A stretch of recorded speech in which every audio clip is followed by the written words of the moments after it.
다음 이제 두 번째 사례를 보겠습니다. 두 번째 사례는 이제 등기부등본을 먼저 보시면 지목 전이고 240제곱미터입니다. 그래서 소유권 이전이 2017년 5월 25일 날 소유권 이전이 되었고요. 거래 금액은 요때 이제 2017년 5월 달에 거래 금액은 2,920만 원, 약 3천만 원대 투자 금액이 들어갔겠죠. 그리고 같은 연도 8월, 그러니까 5월에 사서 8월, 7월, 사실은 7월 말에 이제 잔금을 치르게 되었거든요. 얼마에? 약 2,920에 사서 5천만 원에 매각을 하게 되었습니다. 그래서 투자 기간은 약 두 달 만에 이제 3천 투자해서 2천의 시세 차익이 발생되었던 경우고요. 요때는 어떻게 해서 이제 이렇게 되었느냐? 물건지가 이제 여기에 있는데, 요때 당시에 요 2017년 5월경에 어떤 일이 있었냐? 바로 이제 우리 대통령 19대 대통령 선거일이었습니다. 2017년 5월 9일이 선거일이었고요. 요때 조금 유력했던 후보들이 이제 문재인 후보, 홍준표 후보, 안철수 후보, 유승민, 심상정 후보 이렇게 5 후보들이 있었습니다. 이 중에서도 이 3분의 후보가 이제 가장 유력했죠. 요때 당시에 공약을 보면 이제 두 야당 새만금 쟁탈전, 야당 두 군데서도 이제 새만금 쟁탈전이 있었고요. 문재인 후보도 어쨌든 이제 경제 중심지로 만들겠다라는 이런 공약 발표가 있었고요.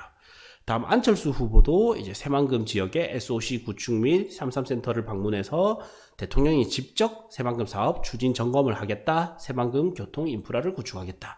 어쨌든 이제 두 번째 후보도 새만금에 대한 공약 발표, 세 번째 후보도 새만금에 대한 공약 발표가 있었습니다. 그래서 요때 우리는 조금만 생각해 보면 누구나 예측할 수가 있었어요. 이 셋 중에 당선 확률이 가장 높았는데 셋 다 어디 새만금은 좋은 공약 발표가 있었다라는 겁니다. 그래서 사실은 리스크가 거의 제로에 가까웠던 거죠. 그래서 결국 이제 요 땅 같은 경우에는 새만금에서 거리가 약 4km 정도. 그래서 전북 부안군 하서면 청오리 지역인데 실질적으로는 이제 4월에 계약해서 5월에 이제 잔금을 치르게 되었고요. 요때 이제 문재인 후보가 당선이 되었습니다. 그러면서 5월 25일 날 이제 잔금을 치르게 됐던 거예요. 네. 그래서 사실 사람들이 이렇게 이런 대통령 정책 이런 거에 관심이 많이 없는데 사실 토지 투자는 이런 정책을 잘 봐주면 굉장히 유용하거든요. 그래서 보시면 이제 새만금 내부로 들어갈 수 있는 개발지 인근까지는 약 2.3km 정도, 그다음 새만금 관광단지까지 들어오는 데는 약 5.1km 정도. 다음 이제 청호 저수지까지 이제 요 호수 조망까지는 약 1km 정도 떨어져 있는 지역의 주거 지역이고요. 그래서 보면 이제 개발 요렇게 청호 저수지가 있는데 요만큼이 이제 청호 저수지입니다. 이만큼이 저수지고요. 이런 이제 호수가 있으면 주변에 수변 조망이 나오기 때문에 아무리 자연 경관이 좋다더라도 개발 못하는 땅은 죽은 땅이에요. 그래서 요 색깔 있죠. 요 색깔들은 다 죽은 땅입니다. 요런 연한 연두색. 이런 거는 농림지역이기 때문에 현재로서는 개발이 힘들다라는 거예요. 그러면 개발할 수 있는 땅이 어떤 거냐면 요런 갈색, 요런 계획관리 지역들. 그럼 요런 갈색 중에서 호수 조망이 나오는 거, 혹은 요런 노란색들 중에서 노란색이 여기가 개발되면 될수록 이런 갈색과 노란색이 수혜를 받는 거예요. 그래서 전체적인 흐름을 봤다면 이제 개발할 수 있는 땅은 어디가 있느냐 이래 보는 거예요. 그래서 요런 노란색과 갈색이 있는 요쪽이 수변 조망을 이용할 수 있는 땅인 거예요. 그래서 토지 이용 계획 확인서를 보면 지목은 전, 그 다음에 지목이 전이라는 거는 밭으로 쓰고 있다라는 거고요. 다음 이제 지목이 전인데 불구하고 농지법에 대한 규제가 없습니다. 이거는 나중에 다시 배울 거예요. 그러면 이제 국토계획법. 그래서 이렇게 이제 농지인데도 불구하고 여기에 농지법이란 글자가 없다. 그러면 국계법의 법을 따라가는 거예요. 이건 나중에 차근차근 배울 거예요. 그래서 일종 일반 주거지역은 지금은 비록 밭이지만 일종 일반 주거지역은 상가주택을 지을 수 있단 말이야. 상가도 지을 수 있고 주택도 지을 수 있는 거예요. 그래서 면적을 보니까 240제곱미터 곱하기 0.3025를 해주면 72.6평이 나옵니다. 그러면 일종 일반 주거지역은 건폐율이 60%입니다. 그럼 72.6평에 건폐율 60% 하면 43평.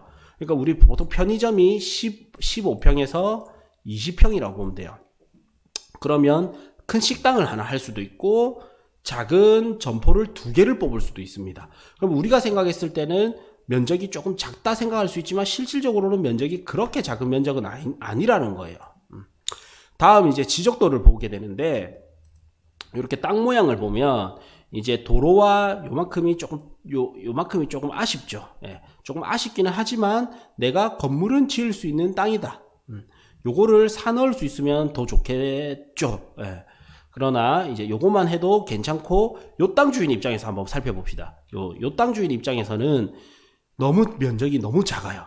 그래서 결국 이 뒷땅 주인이 아니면 요 땅을 살 사람이 없어요. 그럼 요 땅을 먼저 사놓고 그 다음 이제 요 땅을 천천히 사도 좋고 못 사도 나쁘진 않다. 사면 더 좋지만 못 사도 나쁘진 않다. 그래서 살 때는 시세보다는 조금 저렴하게 사도 괜찮지 않을까 이런 생각이 들었습니다. 다음 이제 현황을 보면 약간 이제 제가 모양이 약간 이렇게 되겠죠. 약간 여기서 대각선으로 꺾이겠는데 뭐 대충 그릴게요. 이렇게 되겠지만 어쨌든 2차선 도로변을 접하고 있는 땅이다.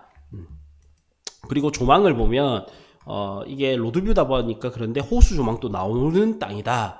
그래서 호수 조망이 나오는 도로변의 땅이단 말이에요. 그래서 희소 가치가 높다. 그래서 이게 이제 새만금 배우지역 하서면 청오리에 있는 땅이고 2017년 3월 11일 날 이제 매도를 했는데 요 이후에 또 뭐냐면 2017년 7월 31일에 매도를 했는데 2017년 7월 19일 날 100대 국정과제가 또 발표가 됩니다. 이제 5월에 당선이 됐으니까 뭐예요? 이제 그 정책 발표를 해야 되겠죠. 사실 이게 5년마다 뻔한 게 돌아간단 말이에요. 항상 어떤 정권이든 간에 요런 형태를 띠고 있어요. 그래서 우리는 이제 선거 때 신중해야 되고 유심히 봐야 되는 겁니다. 어쨌든 78번 전 지역이 고르게 잘 사는 국가 균형 발전을 하겠다. 그래서 속도감 있는 새만금, 사업 추진을 위해 공공주도 매립, 국제공항, 신항만 등을 조기 구축을 하겠다라고 새만금에 대해서 이렇게 언급이 되게 됩니다.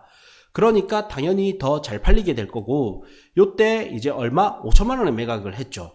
5천만 원이면 사실 토지 투자에서는 비교적 소액 투자에 속한단 말이야. 3천만 원대 매입을 했지만 더 소액 투자로 해서 비교적 소액 투자에 매각을 하는 이런 전략도 나쁘지 않았다.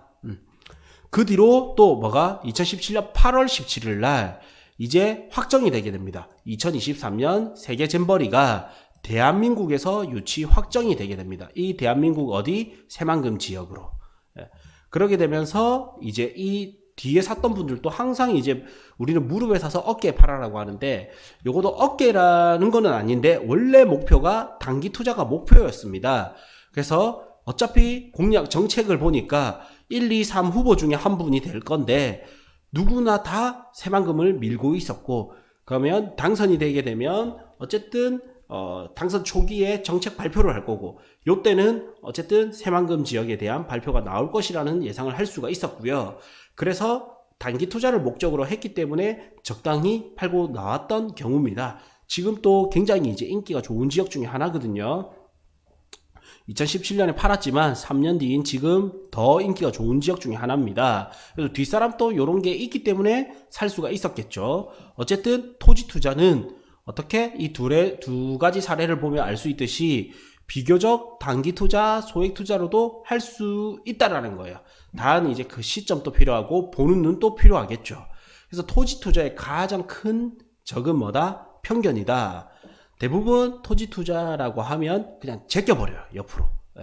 그래서 토지 투자 자체가 특수 물건이 되거든요. 그러나 나는 조금만 더 공부하게 되면 많은 부동산 투자 전문가들도 경쟁에서 우위에 점할 수가 있습니다. 부동산 경매를 10년 하셨다 하더라도 땅을 잘 모르시는 분들도 꽤 많단 말이에요. 부동산 중개를 10년 하셨다 해도 땅을 모르는 분들도 많고 대부분은 이제 이런 아파트가 가장 많고 그 다음 상가 이런 게 많기 때문에 토지 자체만으로도 나의 경쟁력을 만들어 보는 거는 어떨까 싶습니다.